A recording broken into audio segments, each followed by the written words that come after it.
بسم الله الرحمن الرحیم. الحمد لله رب العالمین، الصلاة و السلام علی سیدنا و نبینا محمد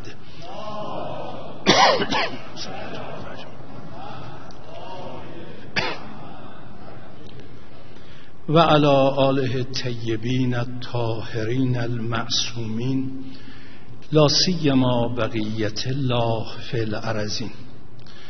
اللهم انت السلام و منک السلام و لک السلام و الیک یعود السلام.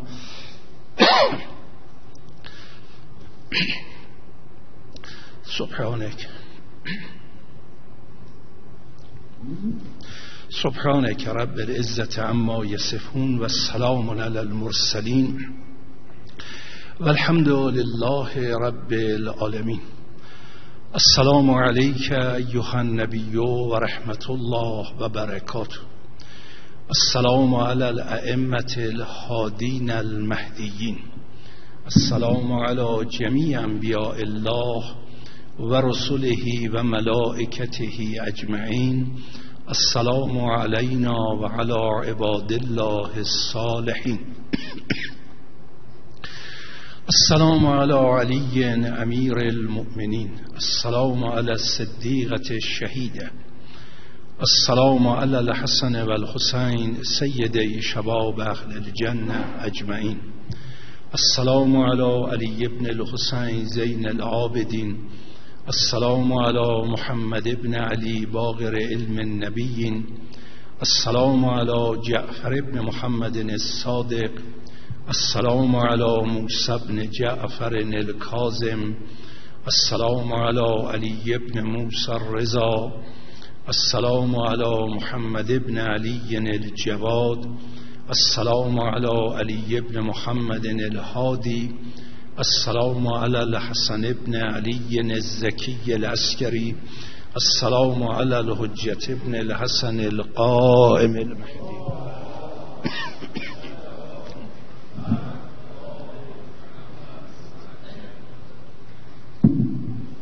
خب بحث رو مستحضرید که نحوه تفکر معتقدین و پیروان به مکتب وحی تا به اینجا منتهی شد که برخی ضمنی که وحی رو قبول دارن اما کارایی وحی رو یک کارایی اکثری برای همه امور دنیوی و اخروی ما انسانها قائل نیستند. تعبیر خاصی که کارایی وحی اقلی است نه اکثری. از جمله مطالبی که در این رابطه میگویند و حکمی که بر آن بار می شود چیست؟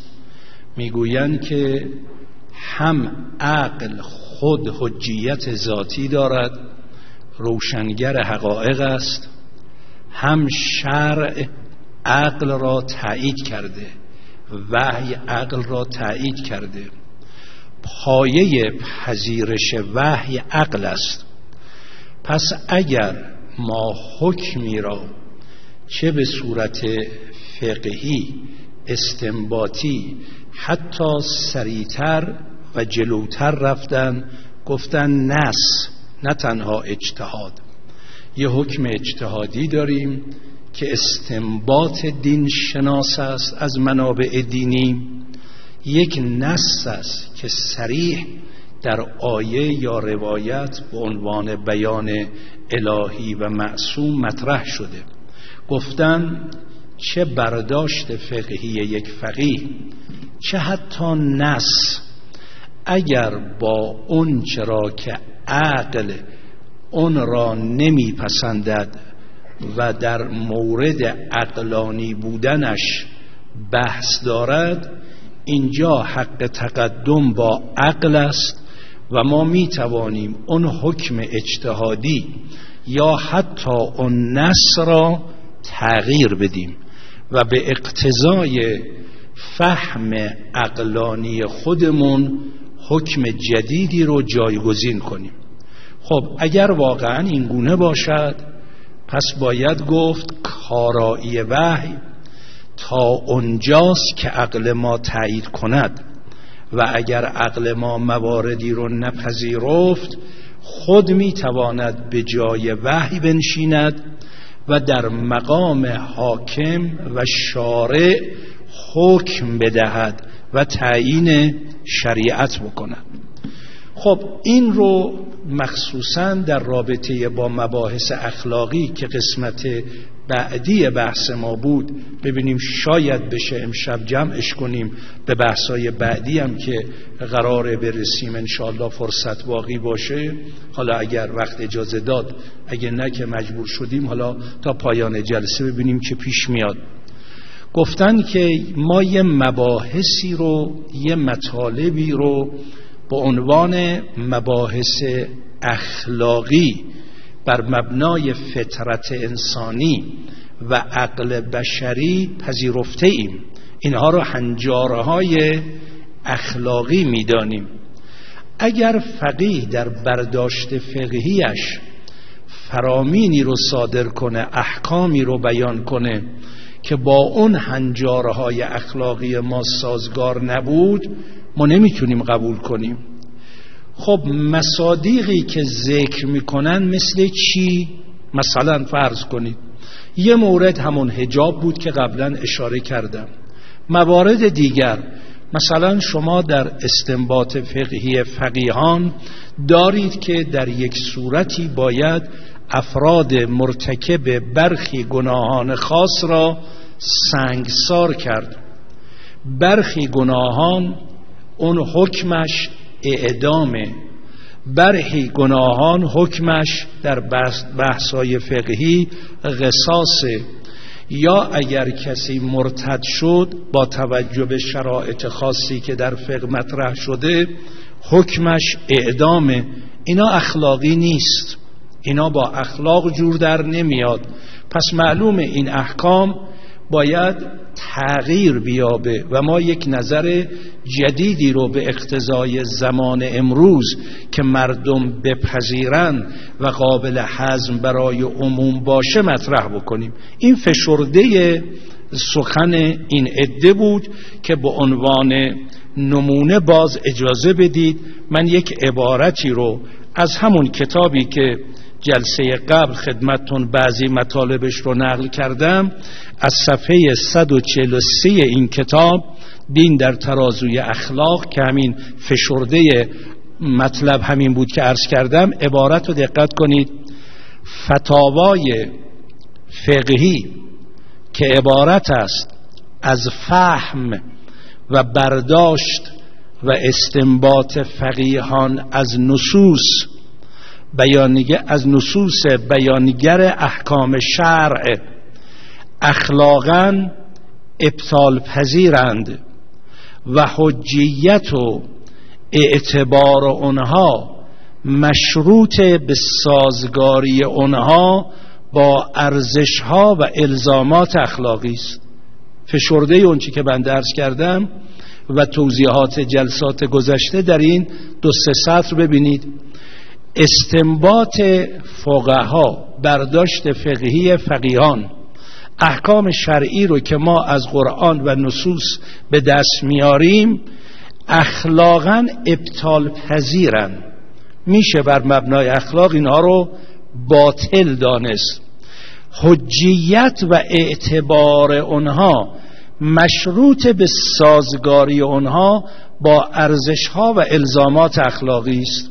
حالا اگر یه مطلبی رو ما از نظر اخلاقی ارزش میدانیم، یه مطلب رو ما از نظر اخلاقی لازم میدونیم، حالا اون استنباط فقهی با این سازگار نبود، ما اینو مقدم میداریم، اونو میذاریم کنار. خب جان مطلب در بحث شیعه اثناعشری اصولی اینه. میگن ببینید شما که اشعری نیستید. میگیم بله. شما که معتزلی هم به اون معنای خاص کلمه خودش نیستید. قبوله. مگر شیعه اثناعشری جلسه گذشته از کتاب قوانین میرزای قمی، از کتاب رسائل شیخ انصاری، از مرحوم سید رضی نقل نکردم که اگر بین امر عقلی و نقلی تعارض بود حق تقدم با مسائل عقلی است. میگن خب اینو که فقها هم گفتن، پس ما حرف جدیدی نزدیم، همون مطلب رو داریم به اقتضای زمانمون میشکافیم و توضیح میدیم. اما حقیقت اینه که مطلب این نیست، خیلی فرق میکنه. خوب دقت کنید حالا تفاوت چیه.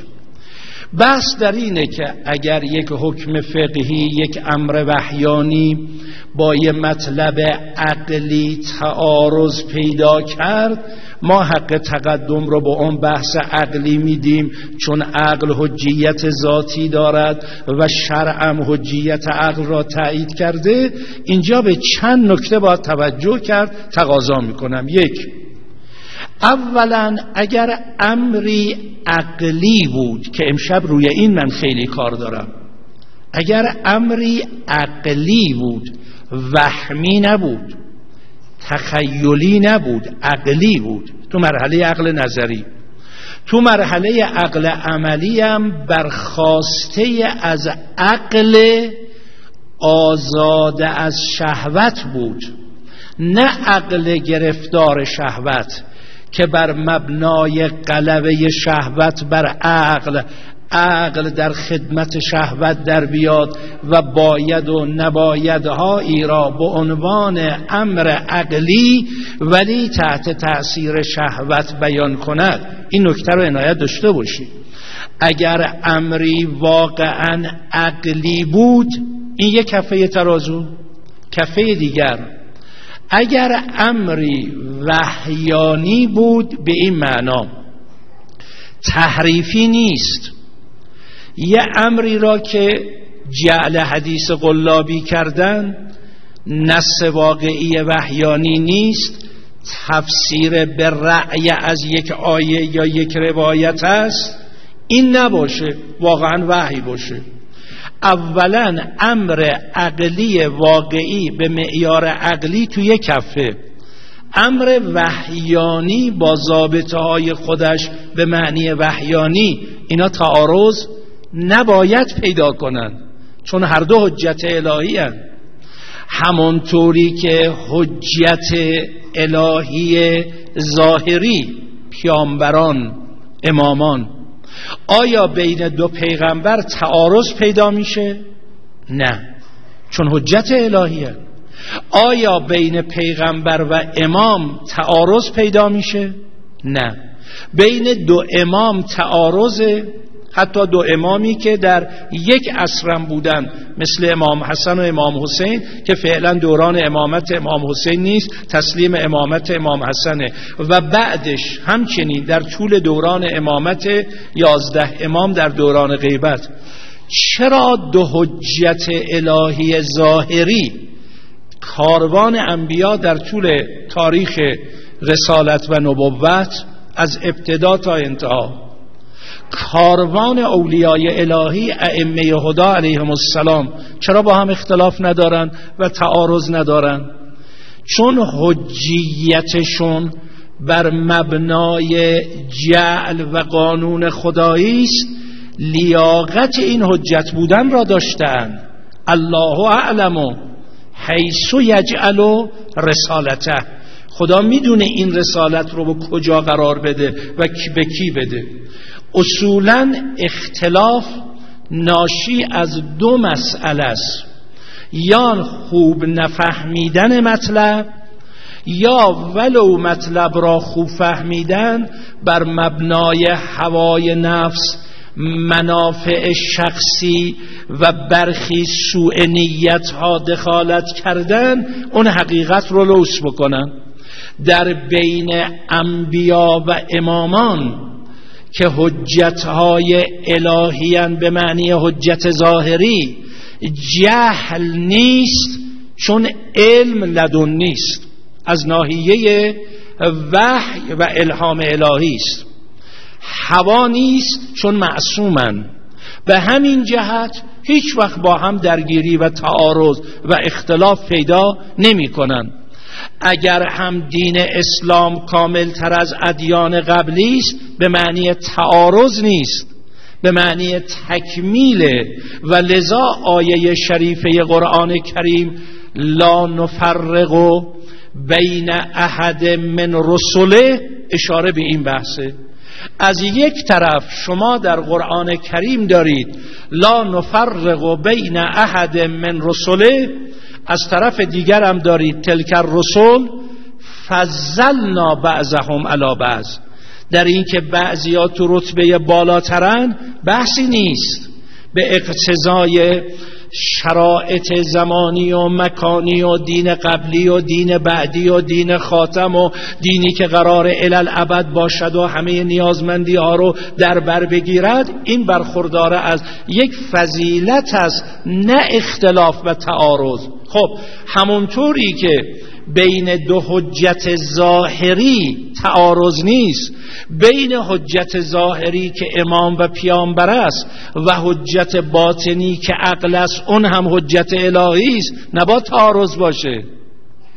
اگر تعارضی دیدیم یکی از دو کفه ترازو مشکل پیدا کرده، باید دنبال مشکل بگردیم. اون چیه؟ مثلا در قالب مثال عرض میکنم، شما یک ترازوی رو اینجا گذاشتید، از نظر علمی تجربی این ترازو امتحانش رو پس داده، این عقربه هاش اشتباه نمی کنه، این شیء رو که روش گذاشتید مثلا باید 200 گرم رو نشون بده، اون شیء رو قرار بدید باید 300 گرم رو نشون بده.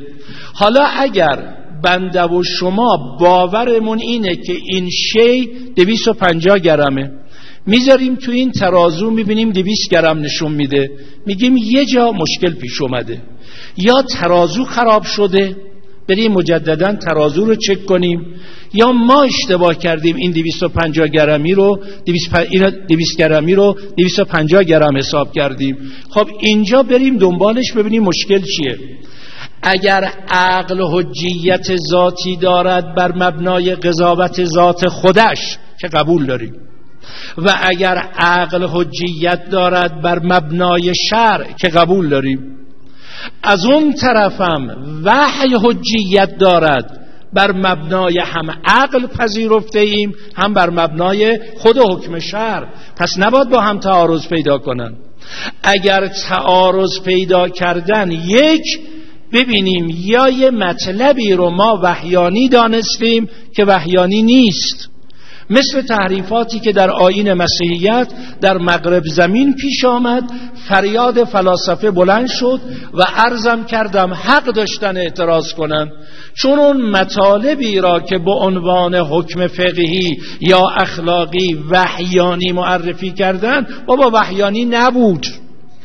الان حتی در دنیای اسلام شما از صدر اسلام شروع کنید بیاید تا زمان ناهازا، خب یزید میگه اسلام اونیست که من معرفی میکنم، معاویه میگه اسلام اونه که من معرفی میکنم، منصور دوانقی میگه اسلام اینه که من میگم.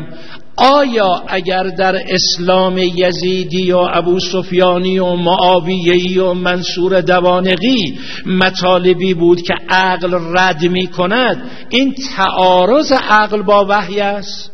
نه، تعارض عقل با یک امر قلابی وحیانی است، نه واقعا وحی.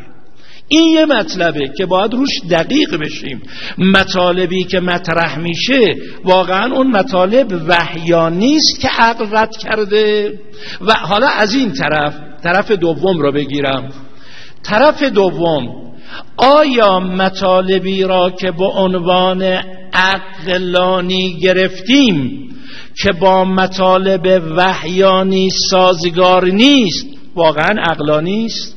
اجازه بدید یه مثالی عرض کنم. در منطقیونی مثال خیلی قشنگی رو زدن، حرف درست منطقی خوبیه. ببینید، اگر بنده حتی برای یک جمعی که رشتهشون منطق و فلسفه نیست، دانشجویان رشته های علوم تجربی، پزشکی، صنعتی، اصلا کاری از نظر ظاهری با منطق و فلسفه ندارن، این مطلب رو طرح کنم ببینید کاملا روشنه. یان بگم که خانوما، آقایون، مجموعه زوایای یک مثلث 180 درجه است.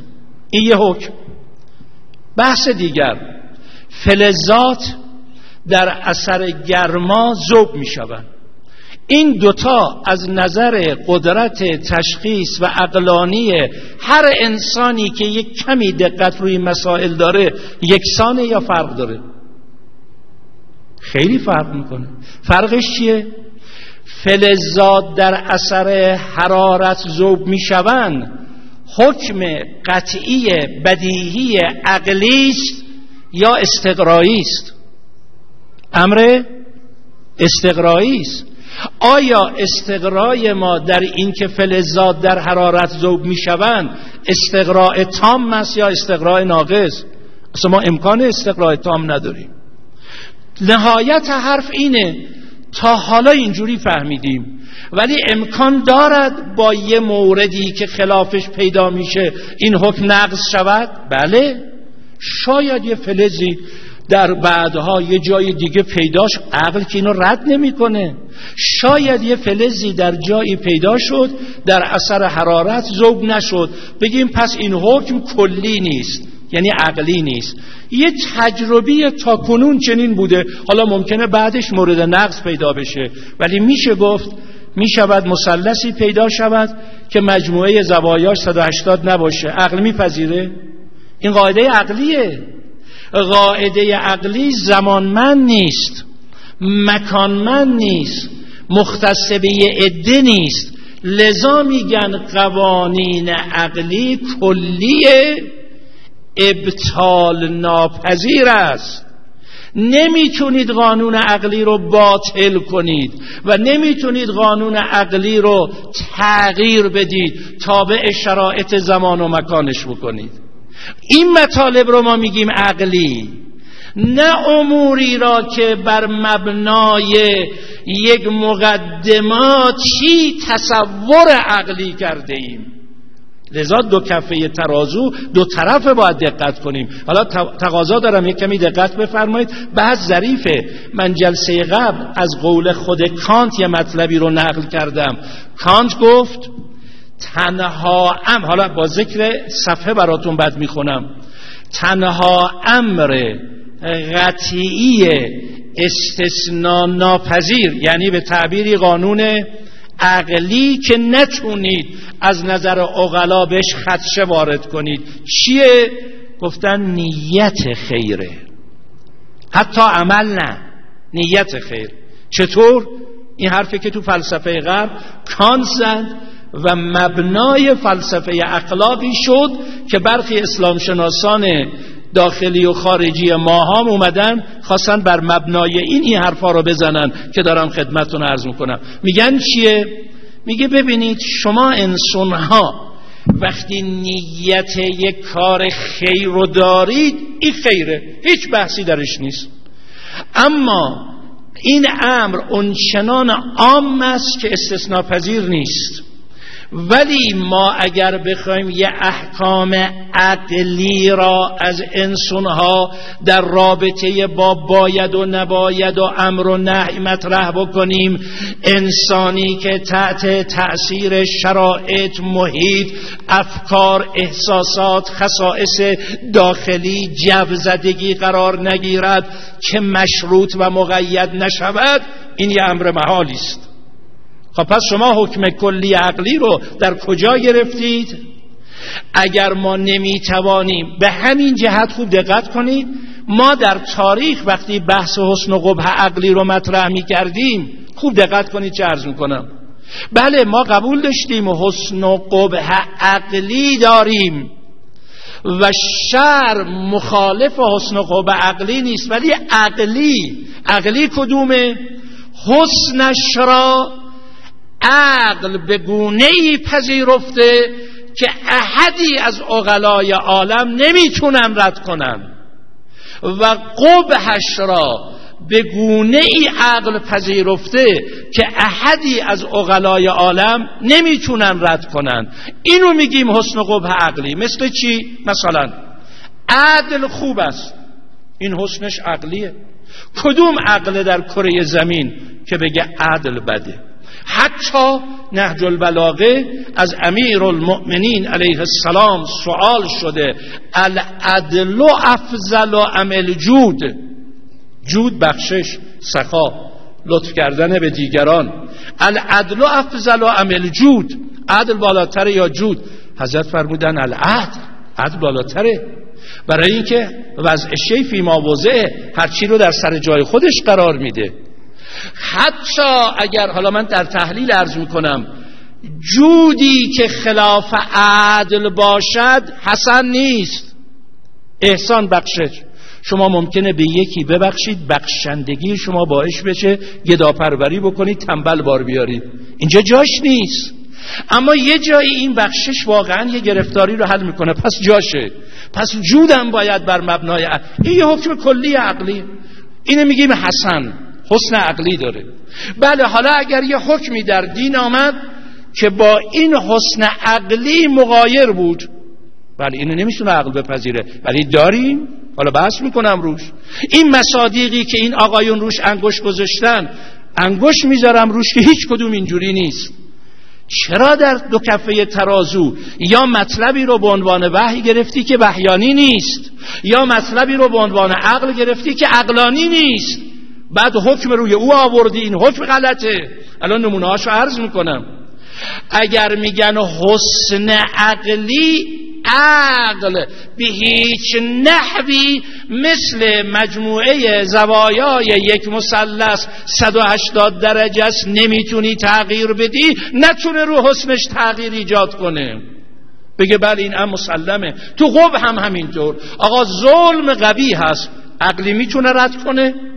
حالا اگر یه حکمی دادن ظالمانه بود، میگم این حکم یه جاش میلنگه، باید ببینید چیه قضیه. بله، بر این مبنا ما میایم نگاه میکنیم روی این مواردی که مطرح شده. مثلا اول نمونه هایی که ذکر میکنن، آقا اعدام، سنگسار کردن، قصاص، حجاب انقدر مقید کردن، نوع این نمونه هایی که الان توی این کتاب ها ذکر میکنن، اینا عقلانی نیست.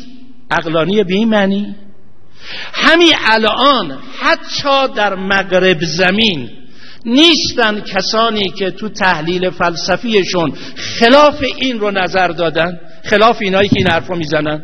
کلام میخونم نمونه هاشو براتون.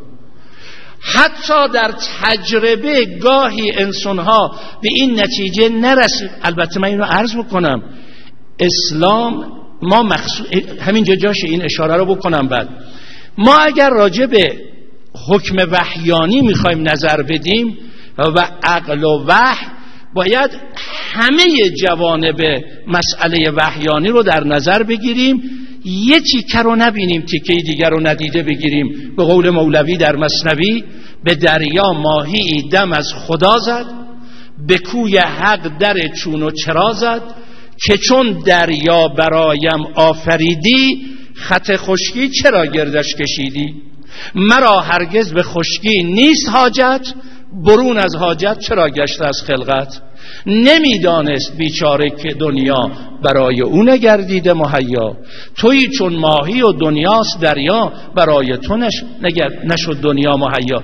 من بر مبنای تصور شخصی خودمحورانه ماهی صفت، اصلا خشکی برای چی خلق شده؟ این در تکوینه، در تشریع هم همینطور. من یه چیکه رو بگیرم تکایی. بله، اگر فقط بر مبنای نگرش ماهی نگاه کنیم، خشکی ظلمه، عدل نیست. ولی در نظام کلی خشکی ظلمه یا لازمه موجودیت این عالمه. جهان چون چشم و خط و خال و ابروست، که هر چیزی به جای خیش نیکوست. در بحث تشریعی هم همینطوره.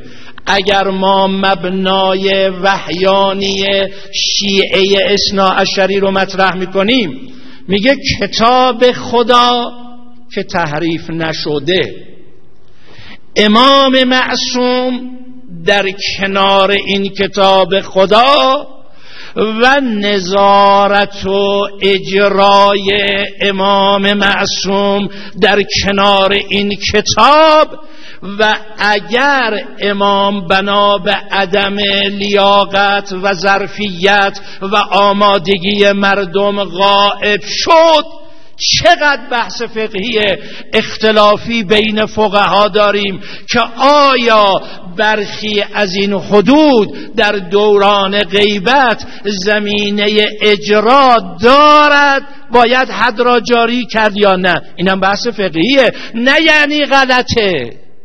ببینید یه وقت هست من یه شاگردی رو الان دارم امتحان میگیرم، میگم نحوه جوابی که شاگرد داده آیا این مجازات صلاحه یا هنوز در این جمع این مجازات صلاح نیست.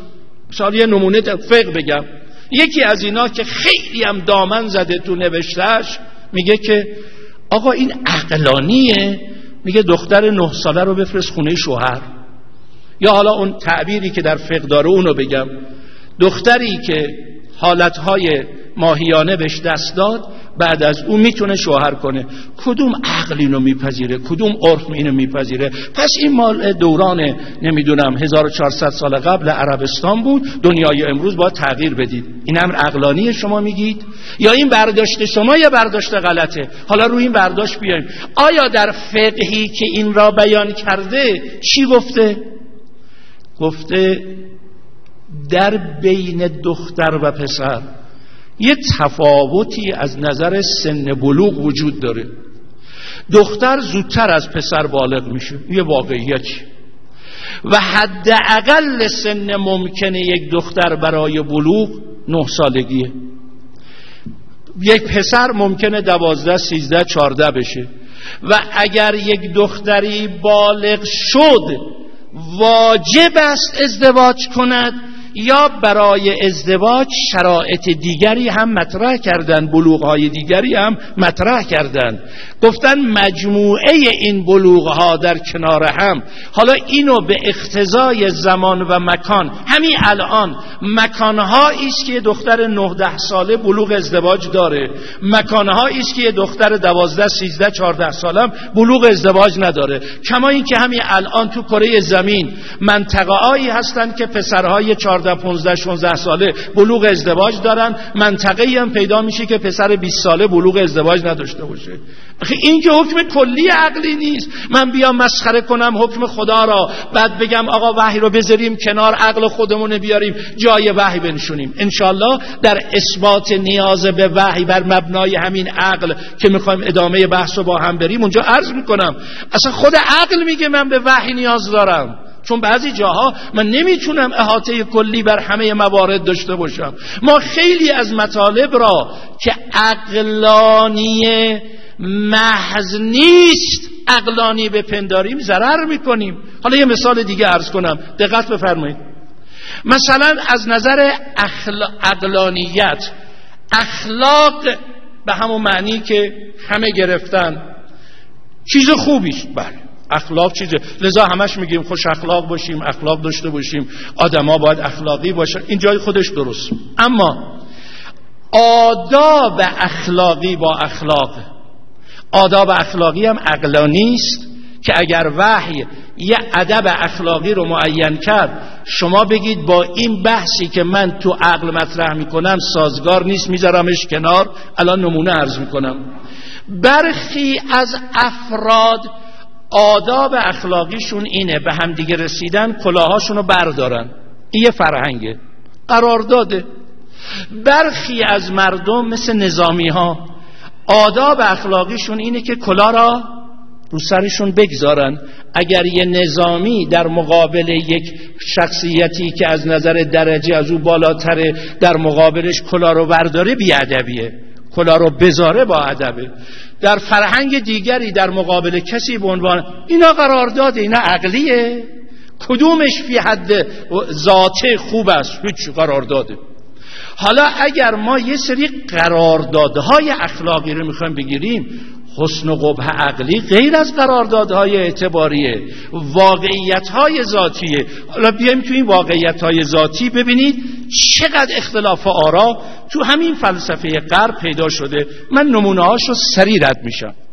استوارد میل فیلسوف انگلیسی گفت ما عقل به اینجا رسیده اگر بین بد و بدتر گیر کردیم بد را انتخاب کنیم. این میشه اخلاقی. پس کدوم عمل اخلاقیه؟ چون بد ضررش کمتر از بدتره، نفعش بیشتر از بدتره، پس بر مبنای منفعت.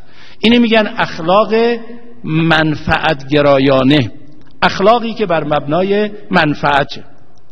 برنارد ویلیامز فیلسوف بزرگ معاصر اومد گفت نه، این حرف رو نمیتونم قبول کنم، به جهت این که ما گاهی در بین بد و بدتر قرار میگیریم، وظیفه داریم هیچ کدومش رو عمل نکنیم، هر دو رو رها کنیم. مثل اون مثالی که چند جلسه قبل زدم، به من میگن این یکی رو بکش تا 20 رو نکشم، من میگم برای این که به بدتر نیفتم یکی رو میکشم. میگه نه خیر، شما حتی میتونی بگی من دست به کشتن نمیزنم. اینجا فضیلت مطرح میشه، فضیلت یک انسان چی ایجاب میکنه. لذا میبینیم بعضی انسانها حاضرن حتی جان بدن زیر بار بد نرن. پس این اخلاقی نیست. اینو چه کار کنیم؟ این یه بحث. بیایم نمونه های دیگری در این رابطه. در کتاب کلیات فلسفه کاپلتون جلد 1 صفحه 467 میگه که ما وقتی بررسی میکنیم نگرش فلاسفه رو در رابطه با فلسفه اخلاق، خوبی یا بدی، درستی یا نادرستی یک عمل با توجه به نتیجه آن مشخص می شود. اما در باب نتیجه عمل دیدگاه‌های متفاوتی وجود دارد. برخی مانند ارسطوپوس که متوفای 435 قبل از میلاده و این تفکر در قرن اخیر دوباره پیدا شده، و تفکر اپیگور 422 قبل از میلاد، نتیجه عمل را سودمندی یا لذت شخصی فاعل در نظر میگیرن. گفتن اخلاق سودگرایانه، اخلاق منفعت جویانه. منفعت هم چه منفعتی؟ لذت را تأمین کند. برخی دیگر مانند جرمی بنتام متوفای 1832 میلادی و همین جان استوارد میل که 1873 میلادی فوت کرده، اینا چی معتقدن؟ میگن خوبی یک عمل هنگامی است که افزون بر عامل برای دیگران نیست سودمند باشد. اون اولی گفت برای من منفعت داشته باشه، این اومد گفت خب حالا برای شما منفعت داره، برای دیگران ممکنه ضرر داشته باشه.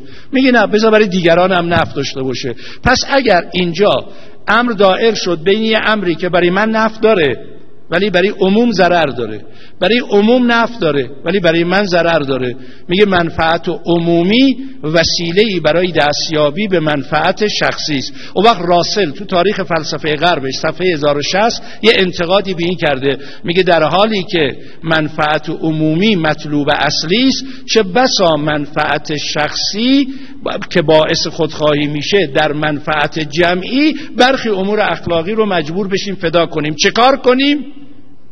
راه حلی ارائه نداده. یه نمونه عرض کنم. آقای ژورژ پولیتسر متفکر معروف مارکسیستیه. کتاب اصول مقدماتی فلسفهش بعضیا قائلن از خود کتاب فلسفه مارکس هم قوی‌تره، شاید هم همینطوره.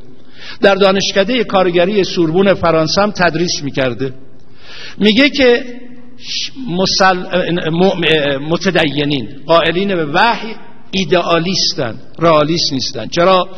چون غیر از خدا همش خیاله، ببخشید غیر از ماده همش خیاله، خدا خیاله، پس اینا ایدئالیستن، خیالیان. لذا تلاش داره بگه ما مارکسیستا که متریالیسم، متر رو قبول داریم، متر ماده واقعیت داره، پس ما رئالیستیم، که مرحوم علامه طباطبایی اصول فلسفه و روش رئالیسم رو در جواب اونها نوشته. اما خود همین آقا، شما الان کتاب اصول مقدماتی فلسفه ژورژ پولیتسر به فارسی هم ترجمه شده، تو سایت هم هست، ببینید. یه بابی داره ایدئالیسم اخلاقی. یعنی چی؟ همین حرفی که راسل توش مونده، اونم توش مونده. به چه معنا؟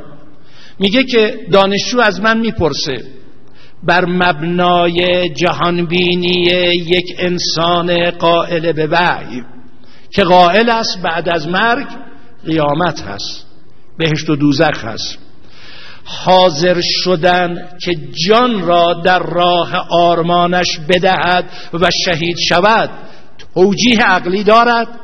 خب بله. توجیه عقلیش چیه؟ میگه اگه جانمو در راه خدا دادم هدر نرفته. خب خداوند عالم دیگری قرار داره، وارد مرحله بالاتری میشم. اما از نظر یک مارکسیست که معتقد است غیر از ماده هیچی نیست و بعد از مرگ فانی می شود، چرا حاضر می شود برای دفاع از آرمانش جان بدهد؟ جوابش چیه؟ میگه ما اینجا ایدئالیستیم. لذا یه فصلی باز کرده تو فهرست کتابم نگاه کنید، ایدئالیسم اخلاقی. میگه تو اخلاق ایدئالیستیم. شما که ایدئالیستی رو رد میکنید. اگر عقلیه با توجیه عقلی داشته باشید، اگر توجیه عقلی نداری بگو من موندم. اما جوابش در فلسفه الهی وحیانی چیه؟ آقا غیر از نفع طلبی و نفع و غایت گرایانه در محدوده ماده یه حقایق ماوراء ماده هم هست. منفعت رو بر مبنای اون حقایق هم باید دید که شما اونو ندیده گرفتی، مجبور شدی توش گیر بکنی. اجازه بدید یه توضیحی توی مبنای حسن فعلی، حسن فاعلی در مباحث اخلاقی اسلامی عرض کنم. بینی و بین اللهی بعد از 1400 سال و این همه ادعای فلاسفه که ما مبادی اخلاق رو داریم طرح میکنیم، تونستن بالاتر از اینی که الان عرض میکنم حرف بزنن. چی میگن؟ شما الان میخونم باز براتون، میگن که یه عده اومدن گفتن ما به فعل کار داریم، این فعل خوب باشه، کاری به فاعل نداریم. بعضیا اومدن گفتن ما به فاعل کار داریم، به فعل کاری نداریم. شما فاعل الان یه آدم خیلی خوبیه، قصدش هم کار خوبیه، به خاطر نیت خوبش این کار انجام میده، همونی که کانت هم گفت نیت خیر مطلقه. اما اسلام چی میگه؟ اسلام میگه اگر حسن فعلی داشت حسن فاعلی نداشت ارزشی ندارد. اگر حسن فاعلی داشت حسن فعلی نداشته باشد با حسن فاعل مغایر است. اونجا مفید اخلاقی است که حسن فعلی و حسن فاعلی گره بخوره. ببینید چقدر ظریفه. حالا مثال میزنم. عملی حسن فعلی دارد، کمک به فقرا، فعل خوبیه.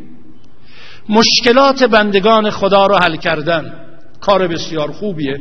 اونقدرم در دین براش ارزش قائل شدن که امام عسکری علیه السلام در ردیف ایمان به خدا قرار داده. امام عسکری فرمودن 2 ارزشه که بالاتر از او ارزشی ندارید، ایمان به خدا و نفع به بندگان خدا. تا این اندازه. پس نفع رسوندن به بندگان خدا فعل خوبیه. اما من فاعل قصدم از این کار خیر ریاست، قصدم از این کار خیر سوء استفاده است، قصدم از این کار خیر قرارداد میبندم با چند نفر، عکس بگیرید، تو روزنامه ها بندازید، تو مجلات بندازید، دوره بعد قرار من رأی بیارم که نکنه رأی نیارم. اینجا حسن فاعلی ندارم، حسن فعلی داره. لذا این فاعل باید سرزنش بشه، نه تنها امتیاز بهش بدن. میگن چرا ریا کردی، چرا تزویر کردی. حالا یه وقت حسن فاعلی دارد ولی فعل حسن نیست. مثل چی؟ میگه آقا رشوه گرفتن، ربا گرفتن، کار در مبنای دین ما فعل بده. قصدم از رشوه گرفتن اینه، یه پولداری الان اومده تو محل کار من، خیلی هم ثروتمنده، من اینجوری هرچی بهش میگم بیا کار خیر بکن حاضر نمیشه. حالا یه مقدار رشوه ازش میگیرم برم به چند تا فقیر مستمند بدم. همون قضیه‌ای که زمان امام صادق علیه السلام اون آقا 2 انار دزدید، یکیشو بخشید. حضرت فرمود چه میکنی؟ گفت شما قرآن نخوندید؟ هر عمل بد 1 گناه حساب داره، هر عمل خیر 2 تا. من 2 انار 10 تا، من 2 انار دزدیدم 2 بدی داره، 1 انار بخشیدم 10 تا، 8 تا از خدا طلبکارم. حضرت فرمود پس این آیه رو ندیدی؟ انما یتقبل الله من المتقین. مال خودت باشه، نه این که از مال مردم بدزدی به دیگران بدی. اینجا اگر بگیم حسن فاعلی، نه به جهت این فعل بد، اون فاعل هم میشه بد، اشتباه میکنه. و لذا زمانی یک عمل اخلاقی و ارزنده است فاعل حسن فاعلی داشته باشد، فعلم حسن فعلی داشته باشه.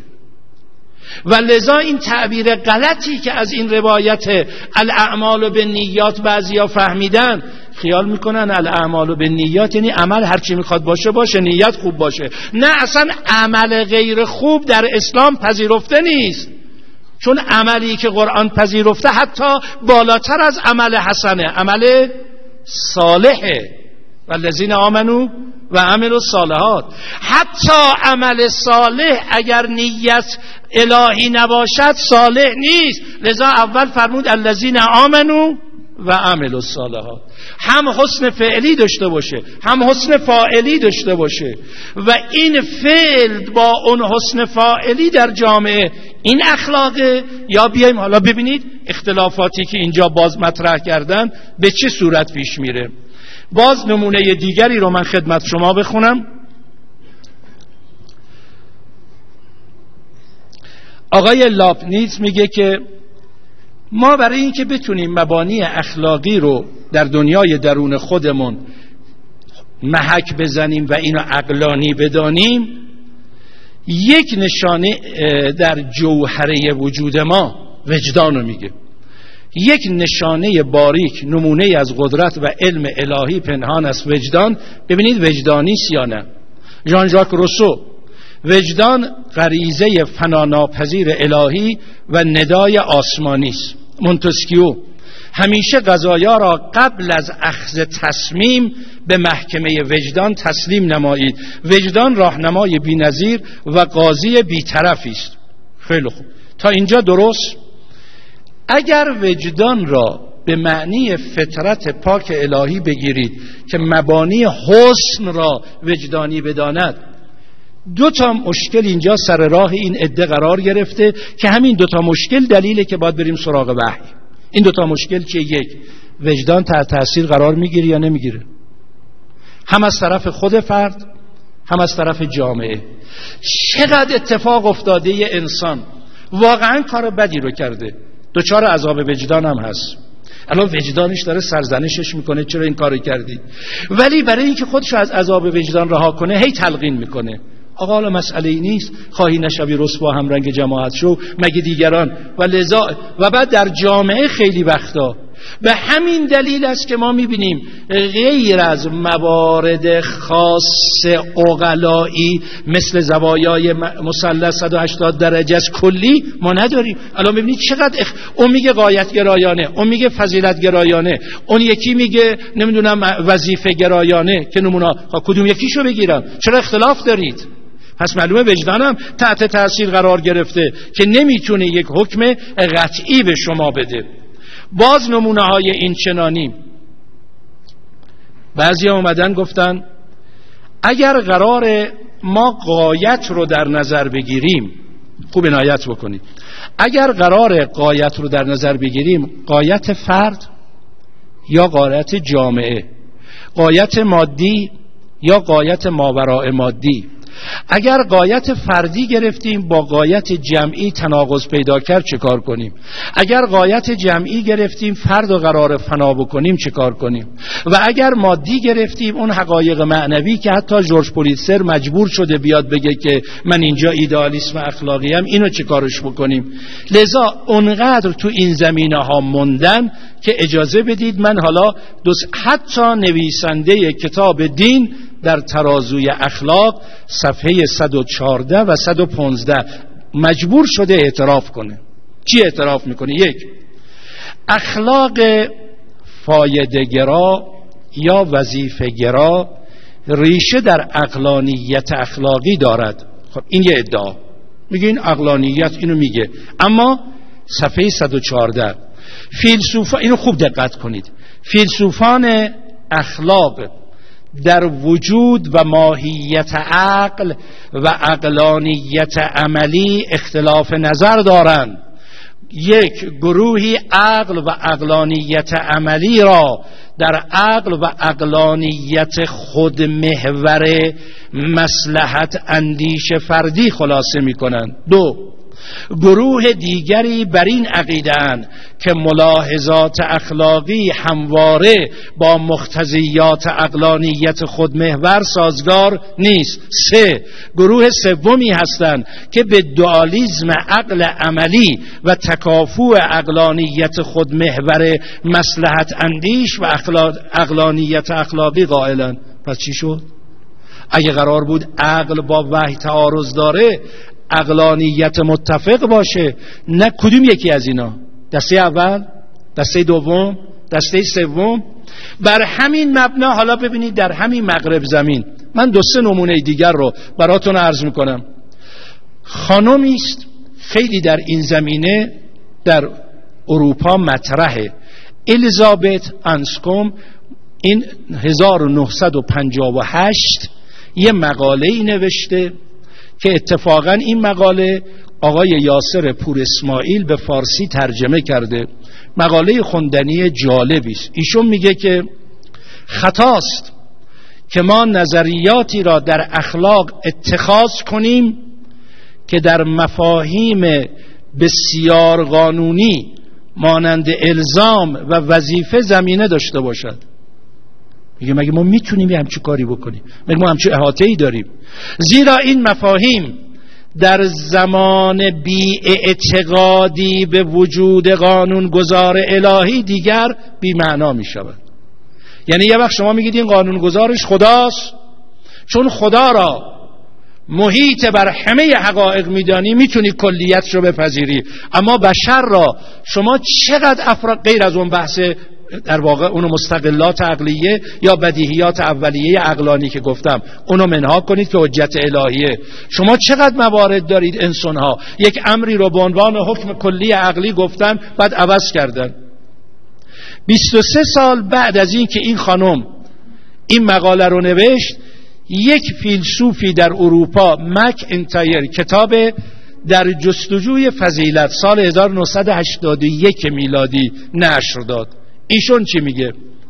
شکست مدرنیته و ناموفق بودن آن در طرح یک نظریه اخلاقی مناسب و حل و فصل ناپذیری منازعات موجود در نظرات اخلاقی است. میگه الان گرفتاریم یه نظر ثابت اخلاقی در مدرنیته پیدا نکردیم. 1981 حالا که خیلی بیشتر شده. در سال 1986 میلادی ادموند کانز کتاب اخلاق مسئله محور فضائل در اونجا میگه به فلسفه اخلاق نوین و نقش خصوصیات اخلاقی فاعل نمیتوان امروزه اعتمادی کرد. برنارد ویلیامز یه منتقد مشهوری است که اخلاق سودگروی و وظیفه گروی رو زیر سوال برد. فیلسوف معاصر کانادایی است به نام چارلز تیلور در نقد فلسفه اخلاق نوین این کتاب نوشته و فشرده کتابش اینه: عقل ما، این فیلسوف کانادایی است الان موجوده، عقل ما در بستر جامعه و تاریخ شکل میگیرد، لذا حکم عقلی زائیده بستر جامعه و تاریخ است، پس نمیتواند کلی باشد. پس اینا رو چی میگید؟ خود همه این اختلاف آرا چی رو میرسونه؟ آقا من یه مثال عرض میکنم، انشالله در نیاز به وحی براتون بیشتر توضیح خواهم داد، عنایت بکنید. الان فرض کنید بنده تو این حسینیه، ببخشید جسارت به شما نباشه، مثال میزنم، میپرسم که خانوما آقایون بنده میخوام برم حرم حضرت عبدالعظیم علیه السلام، از کجا برم؟ یکی از شماها بفرمایید به سمت شمال برید، یکی از شماها بفرمایید به سمت شرق، یکی بفرمایید غرب، یکی بفرمایید جنوب. من اینجا چی برداشت میکنم؟ از دو حال خارج نیست، مثل که خودتونم بلد نیستید، چون بالاخره این وسط دارید منو سرگردون میکنید. خب بالاخره کدوم یکیش درسته؟ من به کدوم یک از شماها ایمان پیدا کنم و از کجا بفهمم کدوم یکیتون دارید راست میگید؟ یا این که نه میدانید بنا دارید منو سرگردون کنید. ببخشید این مثالو میزنم. اختلاف دلیل این هست یا نه؟ ملا احمد نراقی دیوانی داره به نام تاقدیس، اشعار عرفانی بسیار زیبایی در این دیوان داره، خوندنی است انصافاً. یه قضیه‌ای رو داستانگونه نقل میکنه. میگه از شهر ری عده‌ای برای عمل حج به مکه رفتن. مدتی گذشت، حاجیان برنگشتن. این افراد در اینجا نگران بودن چی شده که حجاج ما برنگشتن. یه روزی بیرون شهر توی مزرعه مشغول کشاورزی بودن، دیدن عربی سوار بر شتر داره میاد. با خوشحالی دویدن جلو. آی عرب، از مکه میای؟ از حجاج منطقه ما خبری نداری؟ خب عرب فارسی هیچی بلد نبود، تفاهم ممکن نبود. عرب یک کمی گوش کرد، گفت ما تقولون اذهبوا خلوا السبیل. ما تقولون چی میگید شما؟ اذهبوا برید، خلو خالی کنید، سبیل راه رو باز کنید من رد شم. فارسیان رازیان عربی بلد نبودن. گفتن چی گفتین آقا؟ یه عده گفتن آقا ما تقولون ماته توشه. ماته یعنی موت، مردن. میگه همه مردن. رفتن مجلس ترحیم را انداختن، یه ریه و زاری و مجلس فاتح. دسته دوم گفتن آقا اشتباه میکنید، این گفت اذهبوا. حالا اذهبوا یعنی برید. در گذشته پولا سکه بود، ذهب، فضه، طلا و نقره. گفت میگه اذهبوا، میگه برید سکه طلایی بیارید تا بگم، مجانی که نمیگم. رفتن سکه تهیه کنن بیان. دسته سوم گفتن آقا اشتباه کردید، میگه خلوا السبیل، یعنی خلع اصلاح شدن، اسلحه بردارید برید نجاتشون بدید. هیچ کدوم نبود. به قول حافظ جنگ 72 ملت همه را عذر بنه، چون ندیدند حقیقت ره افسانه زدن. آقا اگه یه نفر پیدا میشد میگه آقا جون این داره میگه ما تقولون اذهبوا خلوا السبیل، چی میگید؟ راه رو باز کنید من رد شم. چرا اختلاف پیدا شد؟ آقا مگر بشر شوخیه که من بیام عنان اختیار این بشر رو در باید و نباید به دست متفکرینی بدم که در همین 200-300 سال این همه اختلاف آرا پیدا کردن؟ مگه خدا نیست؟ چرا خدا رو نگیرم؟ چرا حکم الهی رو نگیرم؟ چرا فهم بهتر در حکم الهی رو به کار نبریم؟ در اون مواردی که ما میایم انگشت میذاریم، مثل این اموری که امشب اسم بردم، حجاب و نمیدونم اعدام و سنگسار و قصاص و غیره، شما به صورت بدیهیات اولیه یا عقلایی بودن حسن و قبح عقلی تونستید رد کنید که بهتر از اون رو میخواد جاش بذارید جای حکم خدا؟ یا این که اگر مبانی پذیرش وحی براتون جا افتاده، زمینه عامل شدن به وحی رو ما باید در خودمون و در دیگران بخوایم ایجاد کنیم، البته با اون ملاک و معیارهای همه جانبه ای که مطرح شده. این یه درد در جامعه که ما جهلمون، نادانیمون، احساساتمون، حوایره، بله مبنای این حرفا در غرب توجیه داره، همون گونه که جلسه قبل عرض کردم، یه مبنای دین تحریفی با یک قلدری زور به دست شد طلا و تیغ و تسبیح، بله اونجا درسته، شد زر و زور و تزویر، بله اونجا درسته، اما برای امام صادق و قرآن و دین هم درسته، برای فقه امام صادق هم درسته. ما چجوری میخوایم تعالی معنوی پیدا کنیم بر اون مبنایی که خدا راهشو برای ما قرار داده، با اون شکلی که بیایم آقا الان تو قرن 20 با این همه پیشرفت علم، فلسفه و دانش در کره زمین، الکسیس کارل 2 بار جایزه نوبل گرفته در انسان شناسی، هم در بحث فیزیولوژی هم در بحث مافوق فیزیولوژی تو مسائل روانشناسی و مسائل روحی انسان. کتاب نوشته صریحاً اعتراف میکنه انسان موجوده ناشناخته. میگه هنوز ما انسان رو نشناختیم. من یه چیزایی از الکسیس کارل نوشته بودم بخونم، چشمم به ساعت افتاد نمیتونم. میگه ما هنوز انسان رو نمیشناسیم. اگه انسان رو نمیشناسید چجوری میخواید برای انسان طرح اخلاقی بریزید و مبانی اخلاقی معین کنید؟ و یه آیه از قرآن میخونم، 14 قرن قبل تو اون سرزمین جهالت و بربریت یک انسان امی درس ناخونده، ببینید وقتی متکی به قانون علم و مطلق علم لدن نیست چی میگه؟ قرآن کریم است ولقد خلقنا الانسان، همانا ما این انسان آفریدیم. و نعلم ما توسوس به نفسه، ما میدونیم چه چیزی در دنیای وجود این انسانه، اقتضای این انسان چیه، انگیزه ها و وسوسه های درونی انسان چگونه است. ولقد خلقنا الانسان و نعلم ما توسوس به نفسه و نحن اقرب الیه من حبل الورید، ما به این انسان از رگ گردنش نزدیکتریم. لذا این قرآن کریم که این رو بیان میکنه جای دیگه چی میفرماد؟ افمن یهدی الی الحق احق ان یتبع اما لا یهدی الا ان یهدی فما لکم کیف تحکمون. آیا اونی که هدایت میکنه و هادیه او سزاوار تبعیتش کنید یا اونی که هدایت نمیکنه مگر اینکه خودش نیازمنده به هدایته؟ زمان شاه من مکه مشرف بودم، بعضی از این پیشاهنگار آورده بودن تو صحرای منی و عرفات برای راهنمایی حجاج. من 2 تا پیشاهنگو دیدم که گریه میکردن. گفتم چیه؟ گفتن گم شدیم. اینا اومده بودن بقیه رو راهنمایی کنن، خودشون گم شده بودن. راهنمایانی که خدا قرار داده، قرآن، پیامبر، امام، بیایم دست به دامن اولیای الهی بشیم. بیایم به جای این که دل امام زمان رو به درد بیاریم، به جای این که زمینه رو برای ظهور حضرت جهت آماده شدن اجرای احکام الهی فراهم کنیم، مردم رو از حکم خدا در نتیجه از امام زمان دور نکنیم. و اگر دلمون برای دین میسوزه، اگر قبل از دین و شریعت بگم، اگر دلمون برای بشریت میسوزه، آیا بشر رو خدایی بار بیاریم به بشریت خدمت کردیم یا اینکه بشر را از خدا و وحی که اخلاق با ضمانت نظارت الهی ندیده بگیریم بشر رو میتونیم اخلاقی بکنیم؟